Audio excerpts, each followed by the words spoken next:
ত্রিভুজ প্রেমের গল্পে রাজধানীর উত্তরের একটি শুটিং হাউসে চলছে নতুন নাটক একরাশ নীলের দৃশ্যধারণ। শাহজাহান সৌরভের কাহিনী এবং চিত্রনাট্যে এবং মুন্সী মোহাম্মদ নাজিমের নির্দেশনায় নাটকটিতে প্রধান চরিত্রে অভিনয় করেছেন আরশ খান এবং প্রিয়ন্তী উর্বি। সম্পর্কের টানাপোড়েন, আবেগ আর পাওয়া না পাওয়া নিয়ে এগোচ্ছে নাটকটির গল্প। শিখর আর মৌয়ের ভালোবাসা, খুনসুটি আর আবেগ ও পাওয়া না পাওয়ার গল্প। এরই মাঝে শিখর ও মৌয়ের মাঝে এসে দাঁড়ায় নবনী।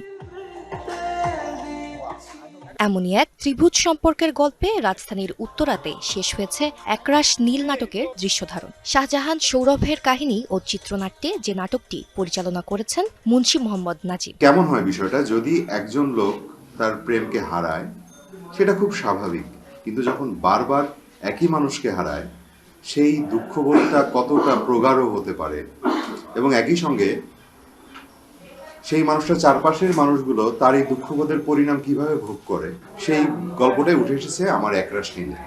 গল্পটা হচ্ছে শিখর নামের একটা ছেলের, সে একটা মেয়েকে ভালোবেসে না পাওয়াটা থাকতেই পারে, কিন্তু সেই মায়ায় আবদ্ধ হয়ে বারবার ঘুরে ফিরে সেই না পাওয়ার বেদনাটায় বৃত্তবন্দী হয়ে যাওয়ার জীবনটা। নতুন বছরে একরাশ নীল নাটকে দর্শক পাবে ভিন্নতা, সাথে সম্পর্ক আর আবেগের গল্পে কাজটি ভালো লাগবে দর্শকদের, এমনটাই বিশ্বাস এই নাটকের প্রধান দুই পাত্রপাত্রীর। গল্পটা খুবই সুন্দর। সবার সাথে আসলে এই ঘটনাগুলো ঘটে না, কিন্তু কিছু কিছু সময় ঘটে। যখন ঘটে তখন ওই পরিবারগুলোর উপরে, ওই সম্পর্কগুলোর উপরে একটা বড় রকমের চাপ আসে। এটা নিয়ে এই গল্পটা।